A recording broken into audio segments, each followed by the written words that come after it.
Some things a man just can't stand by and watch happen.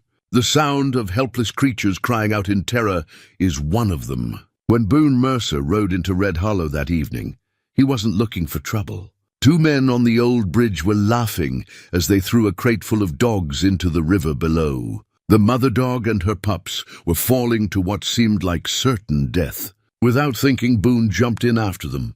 He saved every single one. But when those same cruel men went missing days later, folks started remembering who Boone really was. He wasn't just some mountain hermit. He used to be the law in these parts. What made him disappear for all those years, and what brought justice back to Red Hollow? Before we jump back in, tell us where you're tuning in from. And if this story touches you, make sure you're subscribed, because tomorrow I've saved something extra special for you. The cold mountain water hit Boone Mercer like a slap from the Almighty himself. But he kept his arms wrapped tight around that wooden crate as the current tried to tear it away. The mother dog, a golden-brown mix with soulful eyes, had stopped her frantic barking the moment he'd grabbed hold. She seemed to understand that this bearded stranger was her family's salvation. 3 pups, no more than 8 weeks old, huddled against their mama's warmth while river water sloshed around their feet. Boone kicked hard for the muddy bank, his boots heavy as anvils, lungs burning from the shock of that October river. When his knees finally hit solid ground, he crawled up through the cattails and cottonwood saplings, never loosening his grip on that crate. "Easy now," he whispered to the trembling dogs as he set them down on dry earth. "You're safe. Nobody's gonna hurt you anymore." The mother dog looked up at him with those amber eyes, and something stirred in Boone's chest that he hadn't felt in years. Trust. Pure, simple trust from a creature that had every reason to fear mankind. He pulled off his wool coat and wrapped it around the shivering family, then glanced up at the bridge where those 2 men had been standing. They were gone. Boone had gotten a good look at them before he jumped, one tall and lean with a black mustache, the other shorter with a red bandana tied around his thick neck. He'd remember their faces. A man didn't forget the look of cruelty, especially when it was directed at something helpless. As the sun dipped behind the canyon walls, Boone gathered dry wood and built a small fire in a clearing sheltered by red rocks. The dogs huddled close to the flames, their breathing gradually steadying. The mother dog, he'd taken to thinking of her as Belle, kept watching him with those intelligent eyes. "You remind me of someone," he told her, scratching behind her ears. "Had a dog once, long time ago. Name was Justice. Finest tracking hound in 3 counties. Justice had been with him during his years as sheriff of Red Hollow, back when the badge on his chest meant something, when people looked to him to keep the peace. That was before the war, before everything went to pieces, before he'd failed the one person who'd counted on him most." Boone reached into his saddlebag and pulled out a piece of jerky, tearing it into small portions for the pups. As they ate hungrily, he found himself thinking about the town he'd left behind 15 years ago. Red Hollow had been growing then, with the railroad bringing new settlers and new problems. Cattle rustlers, claim jumpers, men who thought their guns made them kings. He'd been good at his job, maybe too good.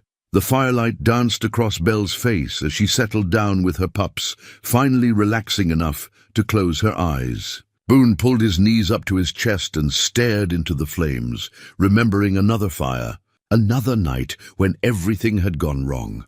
Sarah's face came to him as clear as if she were sitting across from him now. Dark hair pulled back in a simple bun, green eyes that could see right through his stubborn pride, hands that were gentle with wounded animals and wounded men alike. She'd been the town's only doctor, and the only woman who'd ever made him think about hanging up his guns for good. "You can't save everyone." "Boone," she'd told him that last night, her fingers tracing the scar on his jaw where a rustler's bullet had grazed him. "But you keep trying to carry the whole world on your shoulders." She'd been right, as usual. He'd been so focused on being the perfect lawman, the man everyone could count on, that he'd lost sight of what really mattered. When the Comancheros had hit the settlement at Willow Creek, he'd been 50 miles away chasing horse thieves. By the time word reached him, Sarah and 12 other souls were dead. The town had blamed him. Hell, he'd blamed himself, so he'd pinned his badge to the sheriff's desk, saddled his horse, and ridden up into the high country where the air was thin and the only law was survival. For 15 years he'd lived like a ghost, trapping beaver, hunting elk, avoiding all human contact except for the occasional trading post visit for supplies. Until tonight, Belle shifted in her sleep, and one of the pups, a little black and white female, crawled over to rest against Boone's boot. The simple gesture hit him harder than any bullet ever had. When was the last time anything had trusted him that completely? He thought about those 2 men on the bridge, the casual cruelty in their laughter as they dumped helpless animals to die. In his years as a lawman, he'd seen that kind of evil before. Men who hurt things weaker than themselves for the pure pleasure of it. They never stopped with animals. The fire crackled and settled, sending sparks up toward the star-filled sky. Somewhere in the distance, a coyote howled, and Belle's ears perked up even in sleep. Boone reached over and stroked her head. "Don't worry, girl. Nothing's getting past me tonight." As he spoke the words, he realized how long it had been since he'd made that promise to anyone. The mountain years had taught him self-reliance, how to live off the land, how to find peace in solitude. But they'd also taught him how to avoid responsibility, how to run when things got complicated, looking down at this little family that fate had dropped into his path. He felt something stirring that he'd thought was dead. A sense of purpose, a reason to care about more than just his next meal or his next shelter. The shortest pup, a runt with golden fur like his mother, opened his eyes and looked up at Boone. The little fellow's tail gave a tentative wag, as if he understood that this grizzled stranger was now part of their pack. "Well, I'll be," Boone whispered. "You're a tough little fella, aren't you?" He'd always been good with animals. Even as a boy growing up on his father's ranch outside Fort Worth, he'd had a way with horses and cattle that seemed to come naturally. His pa used to say he could gentle a Mustang faster than most men could saddle a mare. Sarah had noticed that about him too. She'd watched him work with wounded animals at her clinic, seen how patient he could be when something needed healing. "You've got gentle hands for a man who lives by the gun," she'd told him once while he helped her set a broken wing on a hawk someone had brought in. "Everything deserves a chance to heal," he'd replied, not knowing then how prophetic those words would prove to be. The fire was burning low now, but Boone didn't want to add more wood and risk the smoke being seen from town. Red Hollow was only 3 miles downstream, and word traveled fast in small communities. If those 2 men started talking about seeing a stranger jump off the bridge after a bunch of dogs, folks might start asking questions. Questions Boone wasn't ready to answer, but as he settled back against his saddle and listened to the soft breathing of 4 sleeping dogs, he wondered if maybe it was time to stop running. These animals needed care, proper shelter, and regular meals. He could provide all that up in his mountain cabin, but winter was coming hard this year. He could smell it in the air, see it in the way the aspens had already turned gold and started dropping their leaves. Dogs weren't meant for the kind of isolation he'd chosen for himself. The thought hit him like a physical blow. For 15 years, he'd convinced himself that isolation was what he deserved, what he needed. But maybe, just maybe, what he really needed was something to care for besides his own wounded pride. Belle opened her eyes and looked at him, and in that moment, Boone Mercer made a decision that would change everything. He wasn't going to disappear back into the mountains like smoke on the wind. Not this time. Those 2 men on the bridge had made a mistake when they chose to hurt innocent creatures in his presence. And Red Hollow was about to remember why folks used to sleep easier when Boone Mercer wore a badge. Dawn broke cold over the canyon, painting the rocks the color of dried blood. Boone woke to Belle nudging his hand with her wet nose, her amber eyes alert and worried. The pups were huddled against their mother, but something had spooked them all. Voices carried on the morning air, harsh, angry voices coming from the direction of Red Hollow. Boone rose quietly, checking his colt out of long habit, then crept toward the sound. Through the cottonwoods, he could see the old bridge where it all started. 3 men stood on it now, and 2 of them were the same ones who'd thrown the dogs into the river. Told you we should have finished the job last night, the tall one with the black mustache was saying. His name, Boone learned from listening, was Clem Briggs. How was I supposed to know some crazy mountain man was going to jump in after a bunch of mutts? The shorter one with the red bandana, Jake Morrison, spat into the water below. Besides, what's the big deal? They're just dogs. The third man was older, well-dressed in a black suit despite the early hour. Silver hair slicked back, gold watch chain glinting in the sunrise. When he spoke, the other two shut up fast. The big deal, Jake, is that those dogs belong to Mary Caldwell. And Mary Caldwell's husband happens to be the territorial judge who's coming to Red Hollow next week to hear our case about the water rights. Boone's blood went cold. Judge Caldwell.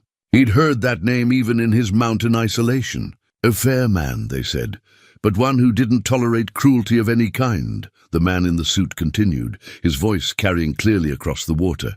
Judge Caldwell's been looking for an excuse to rule against us. And if he finds out what you two idiots did to his wife's prize breeding dogs— Now hold on, Mr. Garrison, Clem interrupted. You're the one who told us to get rid of the evidence. Said those dogs could link the poisoned water back to your mining operation. Garrison. Boone knew that name too. Marcus Garrison owned the largest silver mine in the territory, and he wasn't particular about how he got what he wanted. I told you to handle it quietly, Garrison snapped. Not throw them off a bridge in broad daylight where half the town might see. Nobody saw, except that mountain man, Jake said. And he's probably halfway to Canada by now. Mountain folks don't stick around for trouble. Boone's jaw tightened. These men had poisoned the water that killed the judge's dogs, then tried to cover it up by dumping the dying animals like trash. And now they figured some mountain man would just disappear and let them get away with it. They'd figured wrong. We need to find that man, Garrison said, pacing the bridge like a caged wolf. Find him and make sure he doesn't talk to anyone about what he saw. How we gonna do that? Clem asked. Could be anywhere by now. He jumped in after those dogs, didn't he? That means he's either a fool or he's got a conscience. Either way, he's not going far without making sure those animals are safe. Garrison pulled out his pocket watch and checked the time. You two spread the word in town. Tell folks there's a reward for information about a stranger with dogs. $50 to whoever finds him first. $50. That was more money than most folks in Red Hollow saw in 6 months. Boone knew how these things went. Desperation made people do things they'd normally never consider. And when we find him— Jake's hand moved to the gun on his hip. Garrison's smile was cold as winter wind. We'll make him an offer he can't refuse. Join us, or join the dogs at the bottom of the river. The three men walked back toward town, their voices fading into the morning mist. Boone stayed hidden until he was sure they were gone, then returned to his camp, where Belle and the pups waited, looking at these innocent animals. He felt the familiar weight of responsibility settling on his shoulders. These weren't just dogs anymore. They were evidence of a crime, and the only witnesses to corruption that went deeper than animal cruelty. He knelt beside Belle and examined her more carefully in the daylight. Now that he knew what to look for, he could see the signs. Her gums were pale, her breathing slightly labored. The pups were lethargic, not playful like healthy young dogs should be. Poison, something slow-acting, probably slipped into their water over several days. Garrison's mining operation must have contaminated the water source, and when Judge Caldwell's dogs started showing symptoms, someone had panicked. Boone's hands shook as he stroked Belle's head. Sarah would have known what to do. She'd have had medicines, treatments, ways to help these animals recover. All he had was mountain remedies and stubborn determination. But maybe that would be enough. He broke camp quickly, loading his gear onto his packhorse while keeping one eye on the trail. If Garrison's men were offering $50 for information, it wouldn't take long before every drifter and desperate soul in Red Hollow was out looking for a man with dogs. Belle struggled to her feet, clearly weaker than she'd been the night before. The pups whimpered as they tried to follow their mother, their little legs unsteady. Watching them suffer made something hard and cold settle in Boone's chest. He'd seen this kind of thing before during his sheriff days. Rich men who thought their money put them above the law, who'd hurt anyone or anything that got in their way. Back then, he'd had a badge and the backing of the territorial government. Now he had nothing but his guns and his anger. Maybe that would be enough too. "Come on, girl," he said softly, lifting Belle into his arms. She was heavier than she looked, but she didn't struggle, just rested her head against his shoulder with complete trust. The pups were too weak to walk far, so he fashioned a sling from his spare shirt and carried them close to his chest. They settled against his warmth with tiny sighs that broke his heart.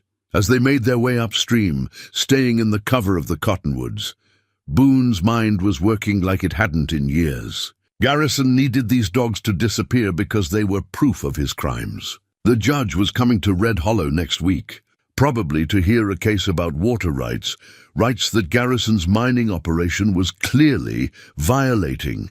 If these animals died, there'd be no evidence of the poisoning. Garrison could claim the dogs had simply wandered off or been taken by coyotes. Case closed.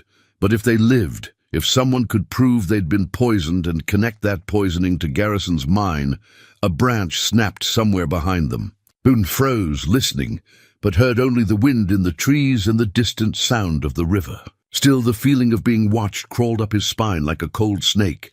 He needed to get these dogs to safety, somewhere Garrison's men couldn't find them. His mountain cabin was too far, especially with sick animals, but there were other options. Old mine shafts, abandoned claims, places a man could disappear if he knew the country well enough. And Boone Mercer knew this country better than anyone. As they climbed higher into the foothills, Belle lifted her head and looked back toward Red Hollow. Her eyes held an intelligence that made Boone's chest tight. She knew they were running from something dangerous. She also knew he was all that stood between her family and the men who'd tried to kill them. The weight of that trust settled on his shoulders like a familiar coat. For 15 years, he told himself he was done being responsible for other lives. Done being the man people turned to when trouble came calling, but trouble had found him anyway. And it had come wearing the face of helpless animals and poisoned water and rich men who thought murder was just the cost of doing business. Boone Mercer had tried to stay dead to the world, but the world wasn't done with him yet. The old McKinnon place sat in a fold of hills 3 miles northeast of Red Hollow, abandoned since the fever took the family 5 years back. Boone had helped Sean McKinnon build the cabin and barn with his own hands, back when he still wore a badge and believed in things like community and neighbors helping neighbors. Now, those same hands carried dying dogs through the broken gate and up the overgrown path to shelter. The cabin door hung crooked on rusted hinges, but the walls were solid logs and the roof mostly intact. More importantly, the well was spring-fed and clean. Boone tested it with strips of paper Sarah had taught him to use for detecting minerals. No discoloration, no bitter taste. This water would help flush the poison from the dog's systems, if anything could. Belle whimpered as he set her down on the cabin's wooden floor. The pups barely stirred when he placed them beside their mother, their breathing shallow and rapid. In the dusty light filtering through cracked windows, he could see how much weaker they'd become since morning. Time was running out. Boone gathered dry wood from the collapsed woodshed and built a small fire in the stone hearth. The warmth would help, but what these animals really needed was something to counteract whatever toxin was burning through their blood. He'd seen similar symptoms before, during the war, when desperate Confederate units had poisoned water sources to slow Union advances, activated charcoal. That's what the army doctors had used, mixed with water, and forced down the throats of affected soldiers. The charcoal would bind to toxins and help the body eliminate them. But where could he find such a thing out here? The answer came to him as he stared into the fire. Burned willow bark, ground fine and mixed with clean water. It wasn't exactly charcoal, but it worked on similar principles. Sarah had shown him how to make it for treating poisoned livestock. "Hold on, girl," he whispered to Belle as he headed for the door. "I'm going to get you something to help." The nearest willow grove was a quarter-mile downstream, where Willow Creek had carved a shallow valley through the hills. As Boone gathered bark from young trees, his ears stayed alert for sounds of pursuit. Garrison's $50 reward would have half the territory combing these hills by nightfall. A twig snapped in the brush behind him. Boone's hand moved to his Colt, drawing smoothly from long practice. "That's far enough, friend." An old man emerged from the trees, hands raised but not particularly worried. Grey beard, patched clothes, and eyes that had seen too much of the world's hardness. Boone recognized him. Thomas Byrne, who'd prospected these hills for 30 years and never found more than enough silver to keep his belly full. "Easy there." "Mercer," Thomas said, using Boone's name like it wasn't a secret. "Just came to warn you." "Warn me about what?" "Garrison's got men out looking for you, offering $50 for information, $200 if they bring you in alive." Thomas spat tobacco juice into the dirt.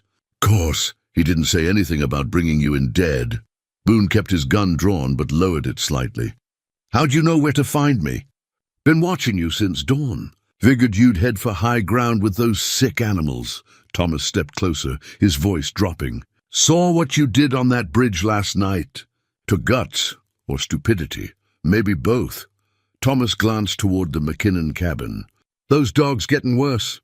Boone nodded, his jaw tight with frustration. "Poisoned. I'm trying to make something to help them, but I'm no doctor. Lucky for you I am." That stopped Boone cold. "You're what?" Thomas chuckled at his expression. "Veterinary doctor, University of Pennsylvania. Class of 1847, came west to make my fortune and stayed to treat animals for folks who couldn't afford the fancy vets in Denver. But you're a prospector. Man can be more than one thing." Thomas held up a leather satchel Boone hadn't noticed before. "I've been carrying this for 20 years, just in case. You mind if an old fool takes a look at your patients?" Hope flared in Boone's chest, but caution held it in check. "Why would you help me?" $50 is a lot of money. "Because Garrison killed my stream." Thomas's voice went hard as winter iron. "Poisoned Willow Creek with runoff from his operation. Killed every fish for 5 miles downstream. When I complained to the territorial authorities, my mining claim mysteriously got lost in the paperwork." Boone studied the old man's face, seeing the same anger there that he felt burning in his own chest. "What do you know about the judge coming next week?" "Judge Caldwell's hearing Garrison's petition to expand his mining operation into the watershed. If he gets approval, he'll control water rights for the whole valley." Thomas shouldered his satchel. "Only thing stopping him is proof that his current operation's already causing environmental damage, like poisoning a judge's dogs." "Exactly like that." Thomas started walking toward the cabin. "Question is, can we keep those dogs alive long enough to serve as evidence?" They found Belle lying motionless beside her pups, her breathing so faint that Boone's heart nearly stopped. Thomas knelt beside her and opened his satchel, revealing bottles and instruments that gleamed despite their age. "Arsenic poisoning," he said, after examining her gums and checking her pulse. "Slow acting, probably administered over several days. Meant to look like natural illness. Can you save them?" Thomas was already preparing a syringe with fluid from a small bottle. "Depends how much poison they ingested and how long ago. This is sodium thiosulfate. Neutralizes arsenic if we caught it in time." Boone watched the old doctor work with steady hands, injecting each dog with the antidote before mixing a solution of activated charcoal and clean water. Belle barely responded when he forced the mixture down her throat, but the pups showed slightly more fight. "Now we wait," Thomas said, settling back on his heels. "Either the antidote works or it doesn't. Should know within the hour. And if it doesn't work..." Thomas met his eyes. "Then Garrison wins, and Judge Caldwell rules based on incomplete evidence." They sat in silence beside the dogs, two men bound together by shared purpose and common enemies. Outside, the sun climbed toward midday, and somewhere in the distance, voices called back and forth as Garrison's search parties combed the hills. "They'll find us eventually," Boone said. "Maybe, but there are ways to discourage searchers if you know the country well enough." Thomas smiled grimly. "Amazing how often people get lost in these hills, especially city men, who think $50 makes them woodsmen." Belle's eyes fluttered open, and she lifted her head slightly. One of the pups, the little black and white female, struggled to her feet and took a few wobbly steps. "Well, I'll be damned," Thomas whispered. Looks like we might have ourselves some witnesses after all. Boone felt something loosen in his chest, but he didn't dare hope too much. Getting the dogs healthy was only the first step. Keeping them alive long enough to testify, if dogs could testify, against one of the territory's most powerful men would be something else entirely. But for the first time in 15 years, Boone Mercer felt like he was fighting for something that mattered. And that feeling was better than any medicine Thomas carried in his old leather bag. By afternoon, Belle was on her feet and drinking water on her own. The pups still moved slowly, but their eyes were brighter, and they'd managed to nurse a little. Thomas declared it a minor miracle, though he warned the recovery would take days. Maybe weeks. They didn't have weeks. Riders coming up the South Trail, Boone said, peering through a crack in the cabin's shuttered window. 3 of them, moving slow like they're tracking. Thomas gathered his medical supplies while Boone checked his weapons. The Winchester was loaded, and he had a full cylinder in the Colt. Enough for 6 men if it came to shooting, but he'd rather avoid a fight with the dogs still weak. There's a root cellar behind the cabin, Thomas said. Hidden entrance under the woodpile. Dogs could hide there while we lead these fellows on a chase. I'm not leaving them defenseless. You're not leaving them. I am. Thomas picked up Belle gently, and she didn't protest. Take my horse and ride hard for Devil's Canyon. Make enough noise that they follow you. I'll stay hidden with the dogs until you circle back. It was a good plan, but something about it bothered Boone. Why would you risk yourself for animals that aren't even yours? Thomas paused in the doorway, Belle cradled in his arms. Because 30 years ago, I took an oath to do no harm and to protect those who couldn't protect themselves. Never specified it had to be human. The old man disappeared into the cellar with the dog family, while Boone mounted Thomas's bay mare and rode out the back of the property. He made sure to break plenty of branches and leave. Clear tracks heading north toward the high country. The pursuing riders took the bait. Boone led them on a 2-hour chase, through rocky terrain where a horse could break a leg if pushed too hard.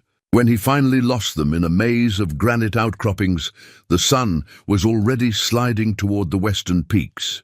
He circled back to find Thomas feeding the dogs small pieces of jerky soaked in clean water.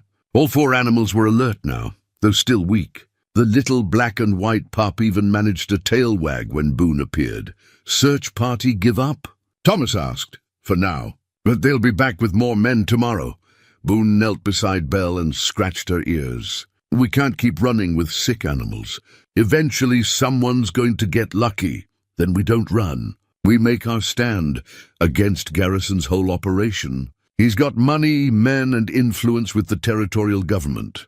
Thomas smiled, and there was steel in it. He's also got something we can use against him. Arrogance. That evening, they planned by firelight while the dogs slept peacefully for the first time since the poisoning.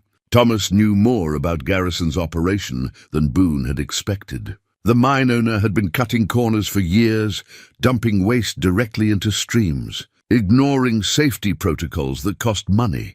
Judge Caldwell isn't just hearing a water rights case, Thomas explained. He's investigating complaints about mining practices throughout the territory. Garrison's scared because if Caldwell finds evidence of deliberate pollution, it could shut down his whole operation. So he poisoned the judge's dogs to eliminate evidence. Worse than that, Mary Caldwell's been documenting water contamination for months, using her dogs as test subjects.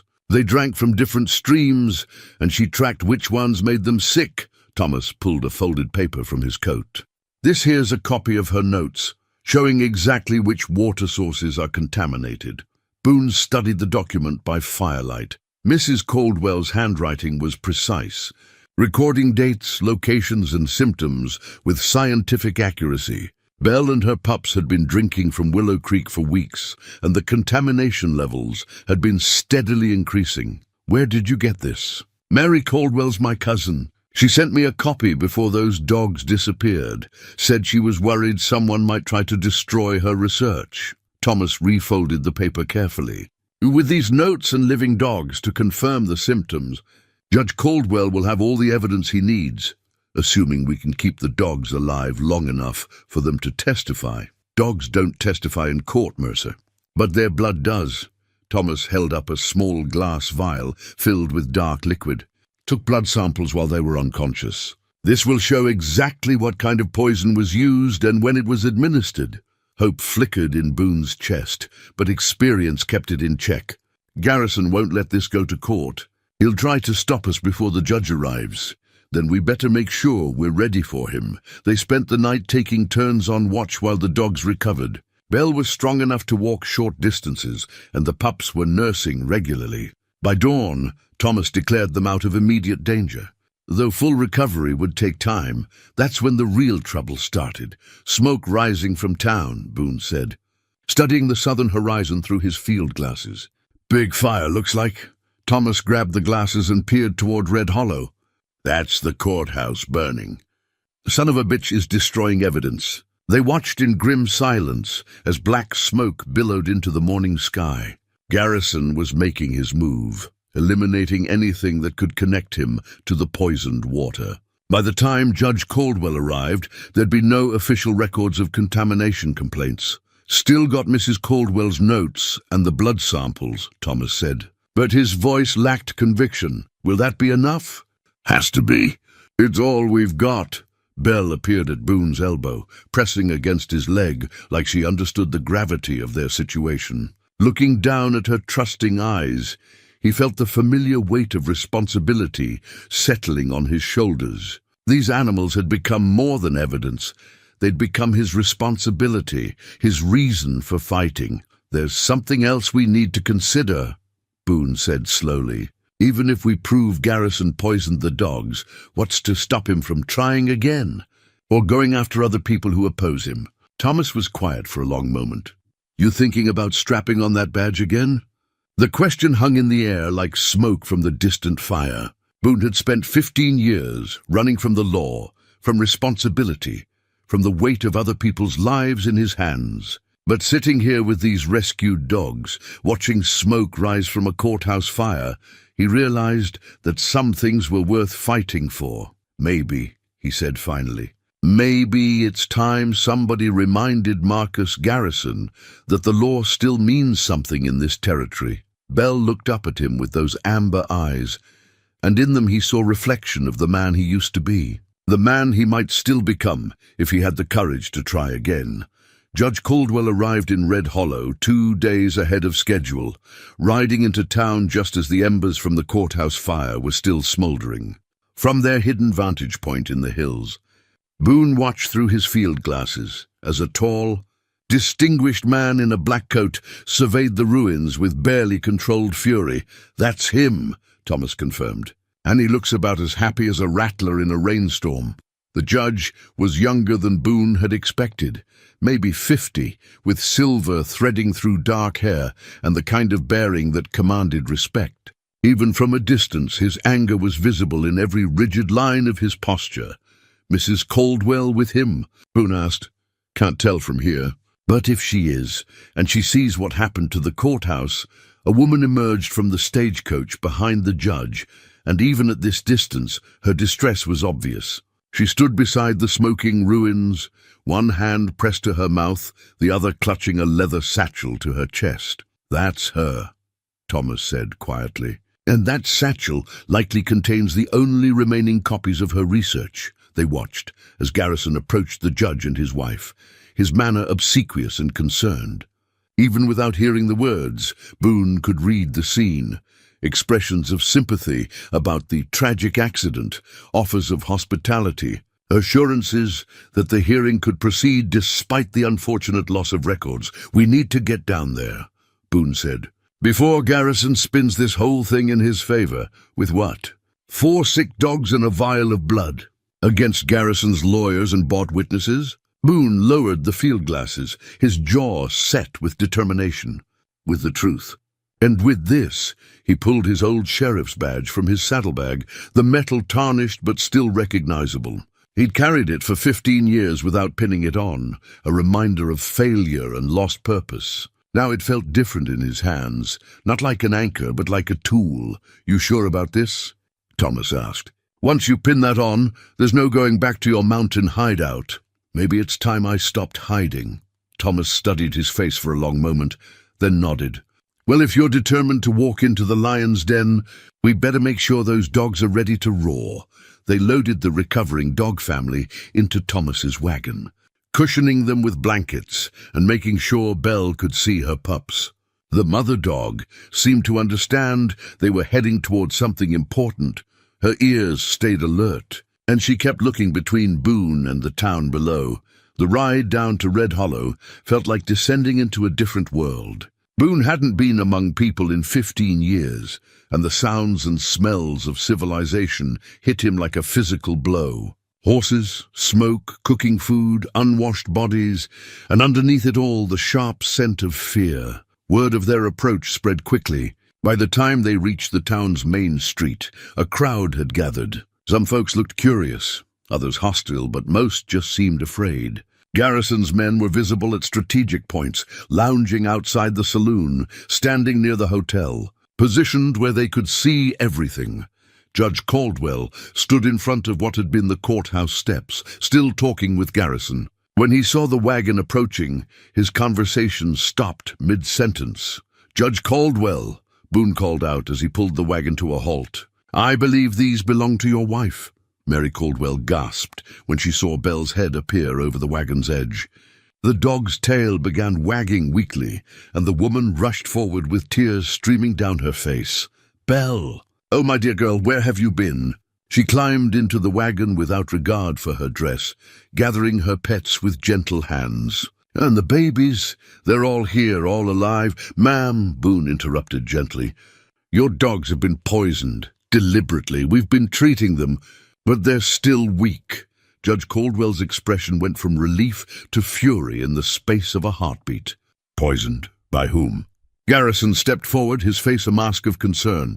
"Now, Judge, I'm sure there's an explanation." "The explanation," Thomas said, climbing down from the wagon, "is that someone tried to destroy evidence of water contamination by killing the animals Mrs. Caldwell was using to document pollution levels." "And you are?" "Dr. Thomas Byrne, veterinary surgeon.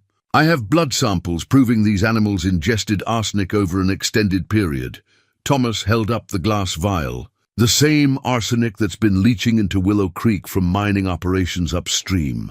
The crowd murmured, but Garrison's voice cut through the noise. "Judge, these are serious accusations being made by men I don't recognize. This fellow claims to be a veterinarian, but he's nothing but an old prospector. And this other one, Boone said, pinning the star to his vest, is Sheriff Boone Mercer.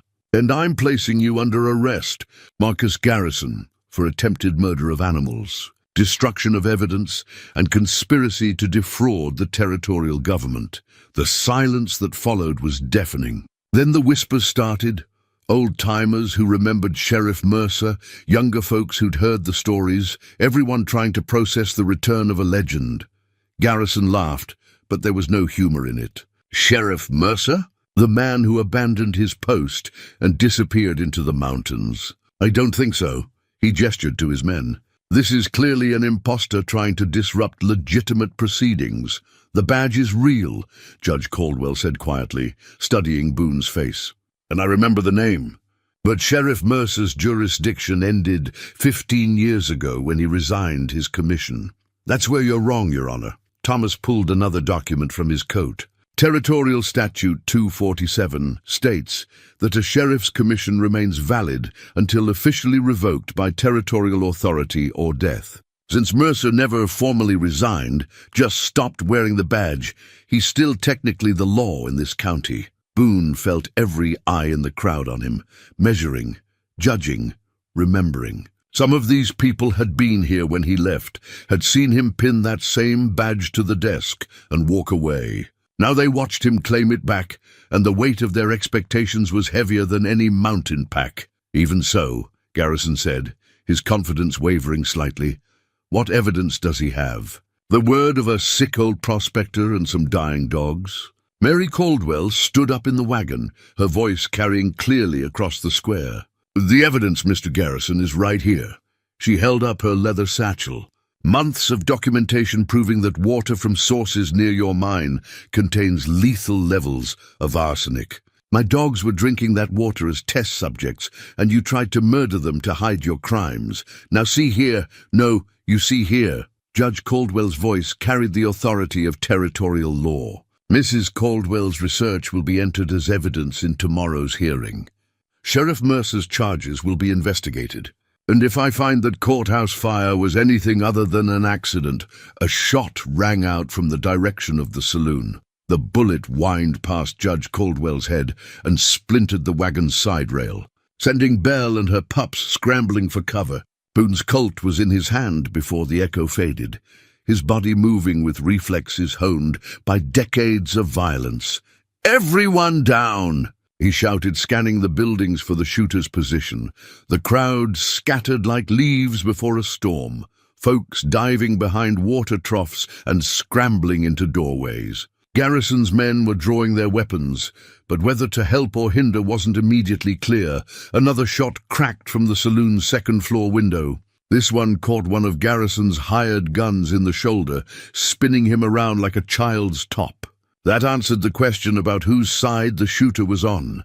"Sniper in the saloon," Boone called to Thomas, who was shielding Mary Caldwell and the dogs with his own body. "Keep them safe." Judge Caldwell had drawn a nickel-plated revolver from beneath his coat and was crouched behind a hitching post. "Sheriff, I count at least 3 men with rifles taking position around the square." Boone's mind shifted into the cold, calculating mode that had kept him alive through the war and years of frontier law enforcement. The saloon sniper had clear fields of fire down Main Street. Garrison's men were caught between protecting their boss and finding cover. The innocent townspeople were trapped in the middle. This wasn't random violence, it was planned. "Garrison," Boone called out, his voice carrying across the square. "Call off your dogs before someone gets killed." "They're not my men," Garrison shouted back from behind an overturned barrel. "Someone's trying to kill me too." A third shot proved him wrong, or at least partially wrong. This bullet took out a window inches from where Garrison crouched, showering him with glass but not drawing blood. Warning shots. Someone wanted them afraid, not dead. "Sheriff Mercer," a voice called from the saloon's upper window. "You remember me? Clem Briggs. We got ourselves a situation here that needs discussing." Boone's blood ran cold. Briggs was one of the 2 men who'd thrown the dogs off the bridge. But his voice carried none of the crude mockery from that morning. This was the tone of a man with nothing left to lose. "What do you want, Briggs?" "Want you to hear some truth before you go pinning murders on the wrong man." Another shot. This one aimed high enough to be clearly deliberate.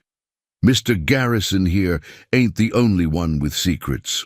"Then come down and talk like a civilized man." "Can't do that, Sheriff. See, the moment I show my face in that square, someone's going to put a bullet in it. But maybe we can make a trade." Boone felt ice forming in his gut. "What kind of trade?" "Got someone up here you might want to see. Someone who's been looking for you for a long time." A woman's scream echoed from the saloon, high, desperate, and hauntingly familiar. Boone's knees nearly buckled as memories crashed over him like a flash flood. He knew that voice, had heard it in his dreams for 15 years. "Sarah," he whispered. "That's right, Sheriff. Dr. Sarah McKinnon, though she goes by a different name these days.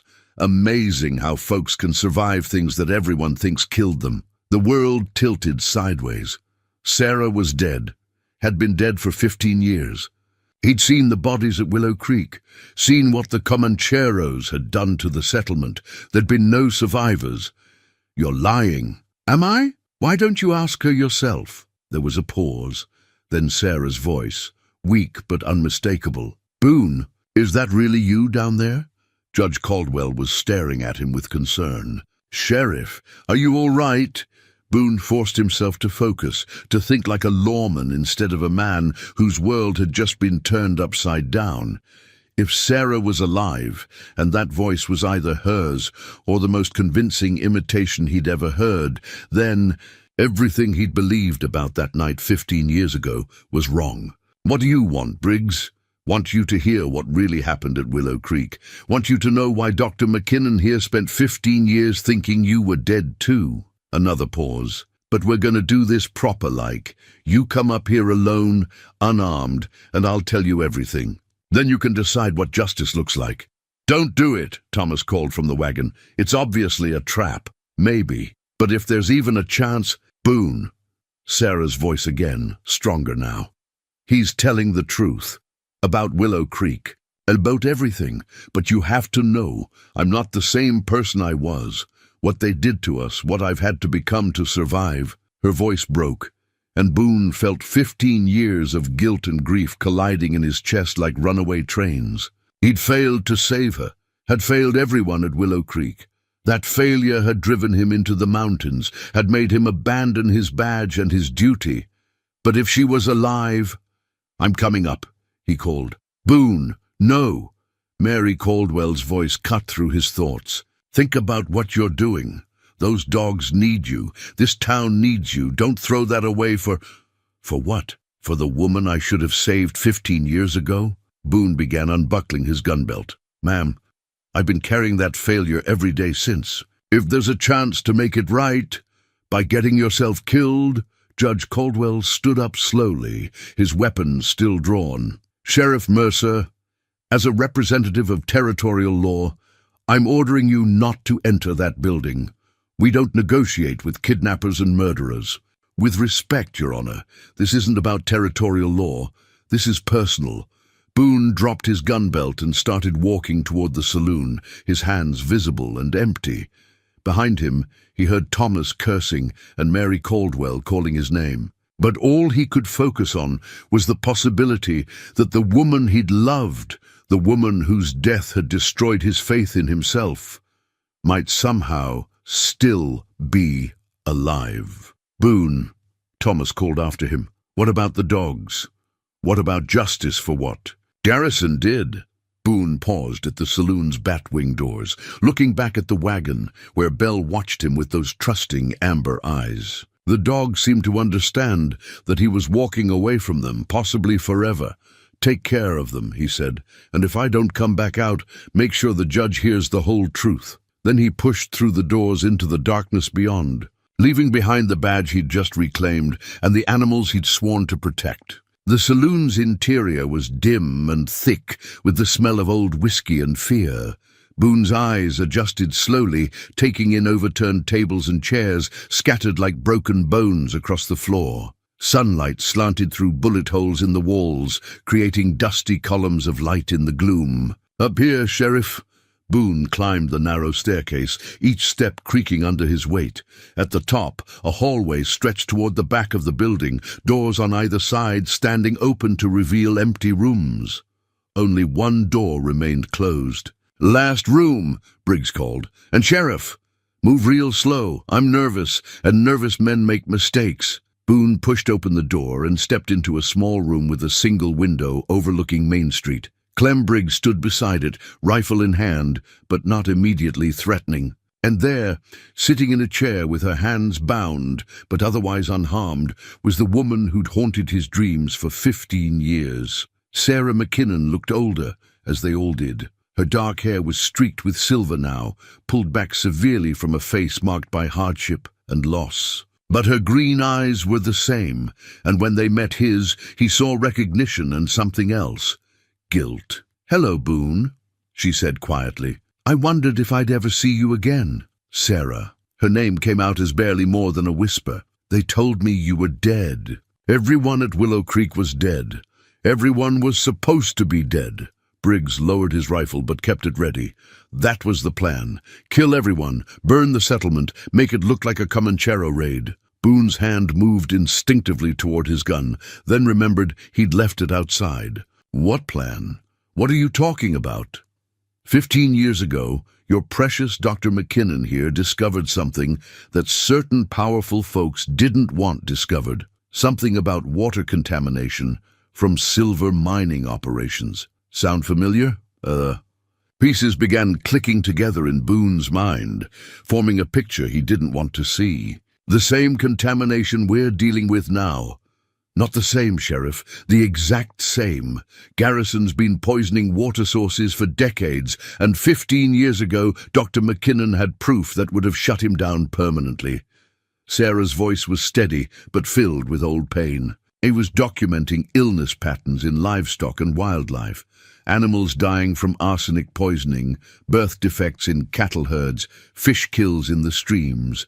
I had samples, photographs, testimonies from ranchers. So Garrison hired the Comancheros to kill you and destroy the evidence. Not Comancheros, Briggs said. Garrison's own men, dressed like Indians to cover their tracks. I was one of them. Boone felt the world shifting beneath his feet. You killed those people.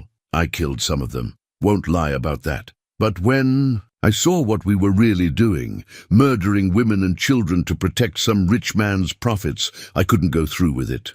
So you saved Sarah. I tried to save everyone, failed with most of them, but I got her out, told Garrison she died with the rest. Briggs gestured to Sarah with his rifle barrel. Except she didn't exactly stay grateful for the rescue. Sarah's laugh was bitter. Grateful? You want me to be grateful for watching my friends and patients butchered while you stood by with a smoking gun? I was trying to keep you alive.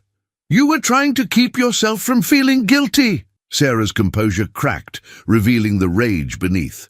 Do you know what it's been like, living with the knowledge that I could have prevented those deaths if I'd just been stronger, smarter, less trusting? Boone sank into a nearby chair, overwhelmed by revelations that recontextualized his entire adult life. Where have you been all these years? Running, hiding, using different names and moving every few months because Garrison could never be sure I was really dead. Sarah's voice dropped to a whisper, watching from a distance while you blamed yourself for failing to save me. I should have been there. Yes, you should have. But not because it was your fault we were attacked. You should have been there because I asked you to come with me that night. Asked you to leave your precious badge behind for once and just be with me. The memory hit him like a physical blow. Their last conversation, the night before she'd left for Willow Creek. She'd wanted him to come with her, to spend a few days away from his duties as sheriff. He'd refused, said the town needed him more than she did. I was chasing horse thieves, he said weakly. You were choosing your badge over the woman who loved you. Again. Sarah's eyes blazed with 15 years of accumulated hurt. And when I died, when you thought I died, suddenly I became more important than any badge, any duty, any life you might have built. That's not, isn't it? You ran away, Boone. Abandoned everything and everyone who needed you because you couldn't live with the guilt. Well, congratulations. Your guilt was based on a lie. Briggs had been listening to this exchange with growing agitation. This is real touching and all, but we got bigger problems. Garrison knows she's alive now. Has known for years. Why do you think he's been so careful about expanding his operations? He's been waiting for her to die of old age. But she surfaced when the dogs got poisoned, Boone said, understanding beginning to dawn. When the same pattern started again. I couldn't let him do it again, Sarah said. Couldn't watch him poison animals to cover up human crimes. So I came back to Red Hollow to warn Judge Caldwell, but Garrison's men grabbed me yesterday. And that's where I come in, Briggs continued. Been working for Garrison all these years, but I got a conscience buried somewhere. When he ordered me and Morrison to kill the judge's wife and destroy her research, I finally said no. Morrison didn't say no. Morrison's been taking orders like a good soldier. But when I told him the truth about Willow Creek, about what we really did that night, Briggs shook his head. Man's got a daughter about the same age as some of those kids we killed. Didn't sit well with him. Where is Morrison now? Protecting the judge and your veterinarian friend. Making sure Garrison can't clean up this mess with more bullets. Boone stood slowly, his mind racing through possibilities and consequences. What do you want from me, Briggs? Why tell me all this now? Because tomorrow, that judge is going to decide whether Garrison gets to expand his operations. And because the only evidence that can stop him is sitting right here. Briggs nodded toward Sarah. She's got copies of all her research hidden away, plus 15 years of additional documentation of Garrison's crimes, evidence that will only matter if she lives to present it. Exactly. And Garrison knows where we are. His men are surrounding this building right now, waiting for full dark to make their move. Sarah looked between them with something like hope flickering in her eyes. Boone, I know you have no reason to trust me after what I've said. But those dogs you saved, they're not the first animals Garrison's tried to kill to hide his crimes. And they won't be the last unless we stop him. How many men does he have? 8, maybe 10. Plus whatever local guns he can buy with promises of quick money. Against 3 of us. 2, Sarah said quietly. I'm a doctor, not a gunfighter. I can patch wounds, but I can't prevent them. Boone walked to the window and looked down at the square. Thomas was still guarding the wagon with the dogs, while Judge Caldwell had taken cover behind the bank. Garrison was nowhere to be seen, which meant he was probably organizing his assault on the saloon. There's another way, Boone said finally. We don't fight them here. We take the fight to him. How? Boone smiled grimly as a plan began forming in his mind.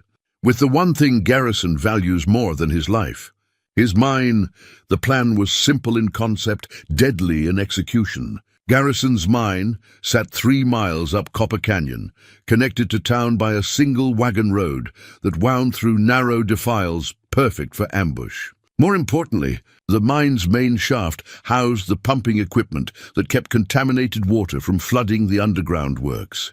You destroy those pumps, Sarah explained as they prepared to leave the saloon. And the mine floods within hours. All that arsenic-laced water comes pouring out into Willow Creek, making the contamination impossible to hide, Boone finished. Even if we don't survive to testify, the evidence will be flowing right through the middle of town. Briggs checked his rifle one final time, assuming we can get there before Garrison's men storm this place. Morrison's buying us time, but not much. They'd waited for full dark before making their move. Outside, Garrison's hired guns had taken positions around the saloon, confident that their quarry was trapped. They hadn't counted on the building's connection to the adjoining general store through a shared cellar. Sarah moved through the darkness with surprising grace for someone who'd been tied up all day. 15 years of running and hiding had taught her skills that no medical school could provide. She led them through the store's back room and out into the alley where 3 horses waited. Morrison's work, Briggs explained quietly. Man knows how to plan an escape. The ride to the mine took them through terrain Boone knew intimately from his sheriff days. Every rock formation, every game trail, every place where an ambush could succeed or fail. The moon was dark, which helped conceal their movement, but made the rocky trail treacherous. Tell me about the pumps, he said to Sarah as they climbed higher into the mountains. Steam-powered, probably running on coal. The main equipment is housed in a brick building next to the shaft entrance. Destroy that, and the mine becomes uninhabitable within hours.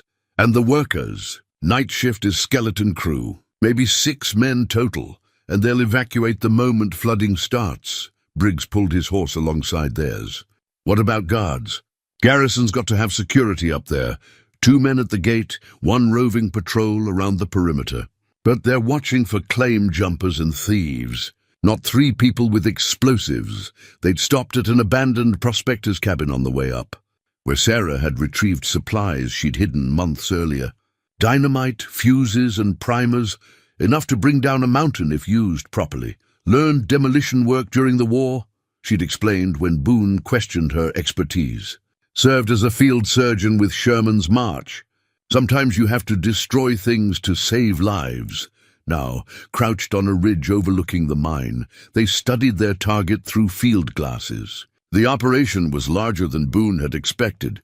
Multiple shaft entrances, processing buildings, and a small army of equipment scattered across the mountainside. There, Sarah pointed to a substantial brick building near the main shaft. Pump house. Take that out and everything floods. Guards are where you said they'd be, Briggs confirmed. 2 at the gate, 1 making rounds every 15 minutes. What about escape routes? Back down the main road?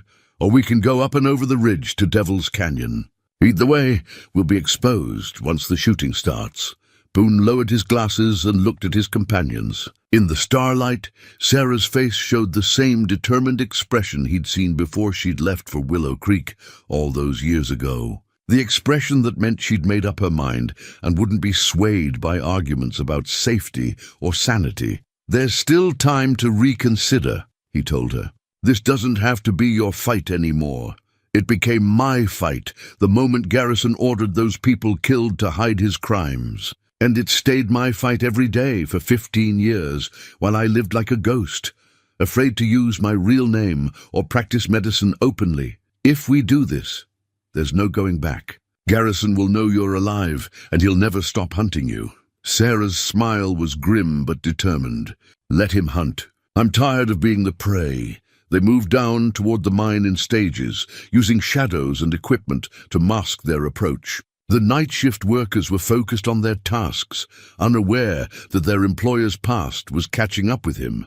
The first guard went down silently when Briggs took him from behind. They bound and gagged him, leaving him behind a pile of ore where he'd be safe when the flooding started. The second guard was more alert, forcing them to wait until his patrol route took him near a storage shed where Boone could grab him.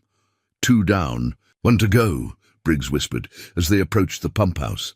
The roving guard's timing was off. He should have completed his circuit 5 minutes ago. That meant he'd either discovered one of his unconscious colleagues or changed his pattern, or he was waiting for them. "This feels wrong," Boone said, checking his Colt for the 10th time. "Too easy. Maybe Garrison didn't expect us to come here," Sarah suggested. But her voice lacked conviction. A rifle cracked from the darkness, and splinters exploded from the wooden crate beside Boone's head. More shots followed, coming from multiple directions. "Trap!"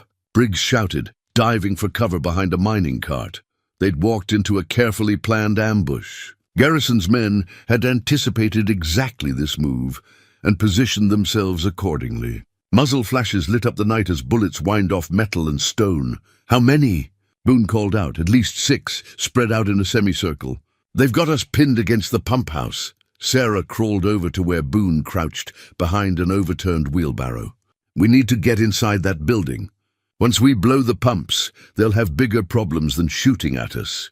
How much time do you need to set the charges?" 5 minutes if everything goes perfect. 10 minutes more likely. Can't hold them that long in the open." A new voice cut through the gunfire, Marcus Garrison himself, calling from somewhere up the slope. "Mercer, I know you're down there. This doesn't have to end in bloodshed. Tell that to the folks you had murdered at Willow Creek." Boone shouted back, "Ancient history, Sheriff. What matters now is the future." "My future, this territory's future, and whether you live to see morning, what do you want, Garrison?" "Same thing I've always wanted. For people to mind their own business and let progress take its course. Walk away now, and I'll let you and your friends disappear. Stay, and you'll join the good people of Willow Creek." Sarah's eyes blazed with fury. "He's offering to let us run again, to spend the rest of our lives looking over our shoulders. I'm done running," Boone said, surprised by the certainty in his own voice. "And I'm done letting other people pay for my mistakes." He rose from cover and sprinted toward the pump house, drawing fire and giving Briggs and Sarah a chance to move.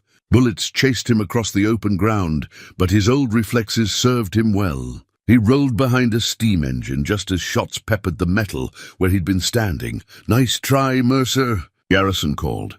"But you're just delaying the inevitable. Sarah McKinnon dies tonight, along with her precious research. And tomorrow, Judge Caldwell will approve my expansion based on incomplete evidence. Not if the evidence comes flooding down the mountain." Sarah shouted back. She was already at the pump house door, working on the lock with tools from her medical bag. Boone provided covering fire while Briggs flanked left, trying to get a clear shot at their attackers. The lock clicked open and Sarah disappeared inside the brick building. Moments later, Boone heard the sound of machinery being torn apart, Sarah destroying the pumps by hand when subtlety failed. "She's in," he called to Briggs. "How long can we hold them?" "Long as we have ammunition." That wasn't going to be long enough. Garrison's men were closing the circle, moving from cover to cover with military precision. Soon they'd be close enough that no amount of skill could overcome superior numbers. Then Boone heard the most beautiful sound in the world, the deep, thrumming roar of water under pressure finding its freedom. Sarah had succeeded in destroying the pumps, and now the mine was beginning to flood. Time to go. She called from the pump house doorway, but as they prepared to retreat up the mountain, torches appeared on the ridge above them. More of Garrison's men, cutting off their escape route. They were trapped between two forces with nowhere to run and a mountain of contaminated water building behind the failing mine works. Any other brilliant ideas? Briggs asked, reloading his rifle.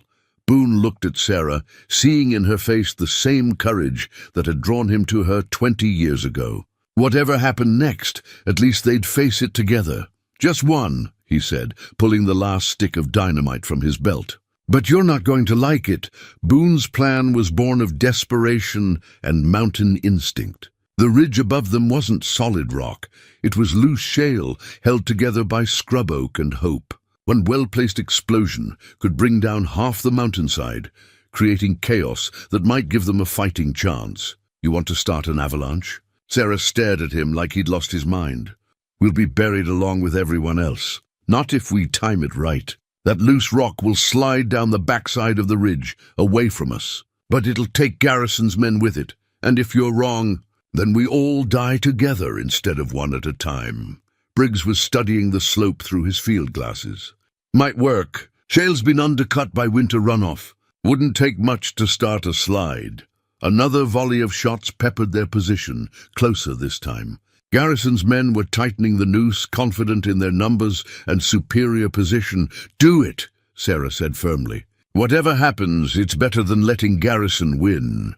Boone lit the fuse, with hands steadier than he had any right to expect. The dynamite arced through the night air, a flickering spark against the stars. For a moment that lasted forever, nothing happened. Then the mountain moved. The explosion itself was relatively small, a sharp crack that echoed off the canyon walls. But the chain reaction was magnificent and terrible. Tons of loose shale began to shift slowly at first, then with gathering momentum that sounded like thunder made of stone.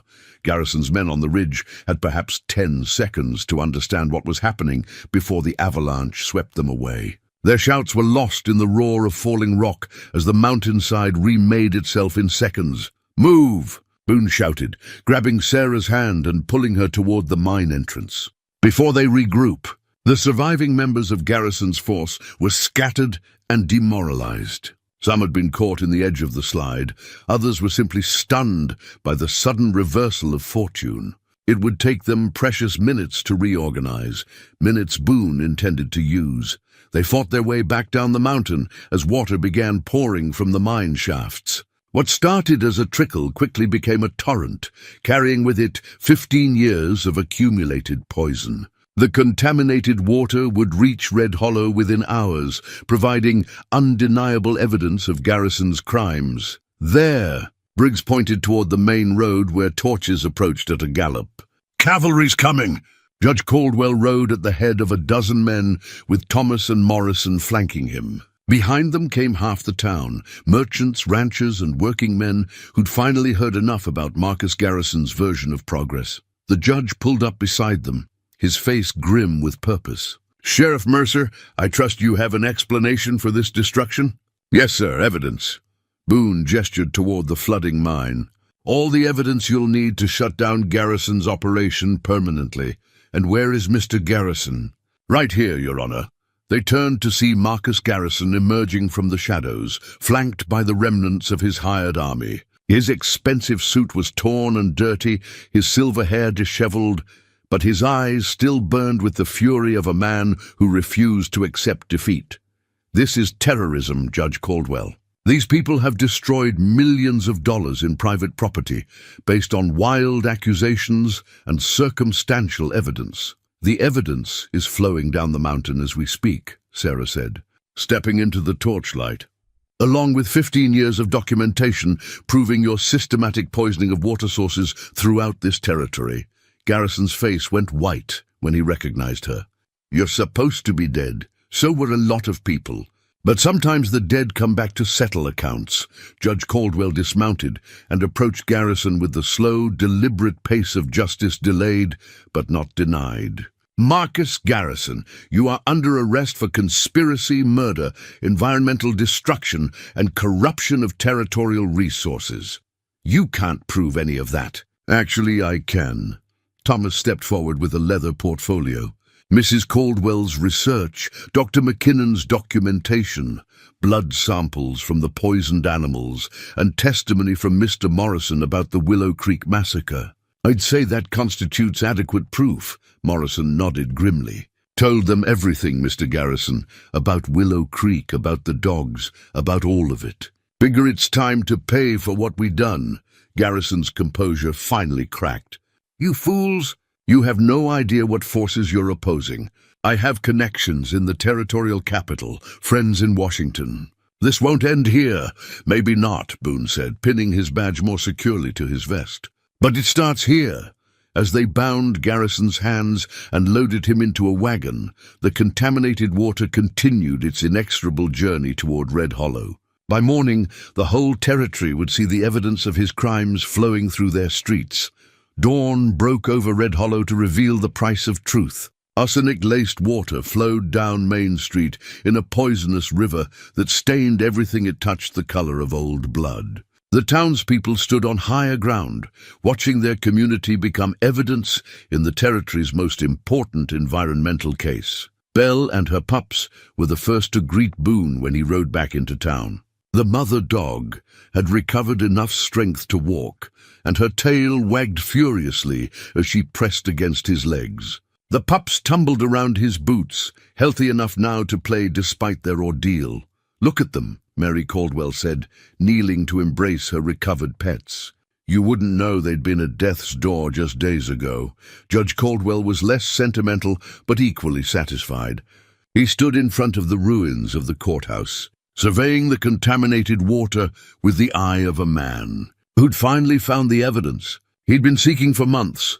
This will shut down every mining operation in the territory until they can prove their methods are safe, he announced to the assembled crowd. No more poisoned streams, no more dead livestock, no more children getting sick from contaminated water. The crowd's cheers were subdued by the reality of what they were seeing. Red Hollow would recover from this flood, but the scars would remain for years. Still, it was better than the alternative, letting Garrison's crimes continue unchecked. What happens to Garrison now? Thomas asked. Federal prison if justice prevails. His crimes cross territorial boundaries, which makes this a federal case. Judge Caldwell's expression was grim but satisfied. The territorial governor will appoint a special prosecutor to handle the investigation. Boone found himself standing apart from the crowd, watching the contaminated water flow past with mixed emotions. Justice was being served, but at a cost that would be felt for generations. The mountain country he'd loved and protected for 15 years was scarred by the battle. Sarah approached quietly, her medical bag in one hand and a leather portfolio in the other. Having second thoughts. Just thinking about the price of doing what's right. The price of not doing it would have been higher. She gestured toward Belle and her pups. Those dogs would be dead. More animals would be poisoned. More people would suffer while Garrison expanded his operations. And more settlements like Willow Creek would disappear when they got in his way. They stood in comfortable silence, watching the sun climb higher over the mountains. 15 years of separation and misunderstanding couldn't be erased in a single night, but understanding had begun. What will you do now? Boone asked. What I should have done years ago. Practice medicine openly, using my real name, without fear. Sarah's voice was quiet but determined. Judge Caldwell has offered me a position as territorial health inspector, documenting environmental crimes throughout the region. Important work. Necessary work. Someone has to speak for those who can't speak for themselves, the animals. The land, the people too poor or scared to fight men like Garrison. Boone nodded, understanding the weight of such responsibility. He'd carried similar burdens during his sheriff days, before grief and guilt had driven him into exile. And you? Sarah asked. Will you keep the badge this time? That was the question he'd been avoiding all morning. Red Hollow needed a sheriff, especially with the long process of rebuilding ahead. But wearing a badge meant accepting responsibility for other people's lives, and the last time he'd done that— "The dogs trust you," Sarah said quietly. "Belle follows you around like you're her partner, not her rescuer. And the townspeople, they're looking to you for leadership through this crisis. I failed them before. You failed yourself." "There's a difference." Sarah's hand touched his arm briefly. "Boone, you saved those dogs because you couldn't stand to see innocent creatures suffer. That same instinct made you a good sheriff. 15 years ago, before I let my pride and stubbornness cost lives, before you learned that being human means making mistakes and living with the consequences." Sarah's green eyes held his steadily. "The question isn't whether you'll fail again. You will. The question is whether you'll let that possibility paralyze you." Morrison appeared at Boone's shoulder, his hat in his hands, and guilt written across his weathered face. "Sheriff, got something that belongs to you." He held out a battered leather holster and gun belt, Boone's original equipment from his sheriff days. "Somehow preserved through 15 years of chaos and change. Found it in Garrison's office," Morrison explained. "He kept it as a trophy, I guess. Proof that he'd driven you away." Boone took the gun belt, feeling its familiar weight. The leather was scarred but still strong, like the man who'd worn it. "Figured you might want it back," Morrison said, "seeing as how you'll need proper equipment for the job ahead." Belle appeared beside them, her amber eyes intelligent and trusting. One of her pups, the little black and white female, sat beside Boone's boot and looked up at him expectantly. The choice was made without conscious thought. Boone buckled on the gun belt and adjusted the badge on his vest. 3 months later, the last of the contaminated water had been cleaned from Red Hollow's streets. But the changes it brought would last forever. The town had a new courthouse, built with funds seized from Garrison's illegal mining profits. More importantly, it had new laws protecting water sources throughout the territory. Boone walked his morning patrol with Belle at his side, the mother dog having appointed herself his unofficial deputy. Her pups had grown strong and playful, living with Mary Caldwell, but spending their days exploring the town under Belle's watchful protection. The badge on his chest felt natural now, not like a burden, but like a tool he'd finally learned to use properly. There had been challenges, a claimed jumping dispute near Devil's Canyon, some cattle rustlers who thought the new sheriff might be soft, but nothing that couldn't be handled with patience, wisdom, and the occasional display of mountain-honed reflexes. "Sheriff!" A young voice called from the schoolhouse steps. Boone turned to see Tommy Henderson, the blacksmith's son, running toward him with excitement bright in his 8-year-old eyes. "What is it, Tommy?" "Dr. McKinnon says to tell you the water samples came back clean. All of them. Willow Creek, Copper Canyon, even the old mining pools up north." The news brought a smile to Boone's weathered face. Sarah had spent the past 3 months documenting water quality throughout the territory, working with federal inspectors to ensure Garrison's contamination was fully contained. Clean water meant safe communities, healthy livestock, and a future where children could drink from mountain streams without fear. "You tell Dr. McKinnon. That's fine news indeed," Boone replied. Ruffling the boy's hair, Tommy ran off with the boundless energy of childhood, and Boone continued his patrol. Red Hollow was growing again, new families arriving each week, drawn by stories of a town where justice still meant something, and the law protected those who couldn't protect themselves. At the edge of town, he found Thomas Byrne working in his new veterinary clinic. The old prospector had traded his pickaxe for medical instruments, establishing the territory's first practice dedicated exclusively to animal care. "Morning, Doc," Boone called. "How are the patients today?" "Healthy as horses, which is appropriate since most of them are horses." Thomas looked up from bandaging a foal's injured leg. "Got a telegram from the territorial capital yesterday. Garrison's trial date is set for next month. Think it'll stick?" With Morrison's testimony, Sarah's documentation, and half the territory's water sources as evidence, he'll be lucky to avoid the gallows. They'd learned more about Garrison's crimes in the months since his arrest. The Willow Creek massacre was just the beginning, a pattern of violence and corruption that stretched back decades and reached into the highest levels of territorial government. The investigation had already resulted in 3 resignations and 2 more arrests. Justice delayed, but not denied, Boone said. Speaking of which, heard from Sarah lately? Boone nodded toward the mountains, where a familiar figure could be seen riding down the main trail. Sarah had spent the past week in the high country, documenting the recovery of wildlife populations in areas where clean water was returning. She looked different now than she had 3 months ago, healthier, more at peace with herself and the world. The shadow of 15 years spent running and hiding had lifted, replaced by the confidence of a woman doing meaningful work in her own name. "Find anything interesting up there?" Boone asked as she dismounted in front of Thomas's clinic. A family of otters in Copper Creek, first ones seen there in 20 years. Sarah's smile was radiant. "The land heals faster than we expected when we stop poisoning it." They walked together toward the center of town, Belle trotting alongside with her tail wagging. The late afternoon sun painted the mountains in shades of gold and crimson, and somewhere in the distance a hawk cried as it rode the thermal currents above the canyon. "Any regrets?" Sarah asked quietly. Boone considered the question seriously. His mountain cabin sat empty now, his hermit years truly behind him. The solitude he'd thought necessary for survival had been replaced by community, responsibility, and the daily challenge of serving something larger than his own guilt. "None worth mentioning," he said finally. "What about you?" "I regret the years we lost, but not the choices that led us here." They paused in front of the new courthouse, where a bronze plaque commemorated the events that had changed Red Hollow forever.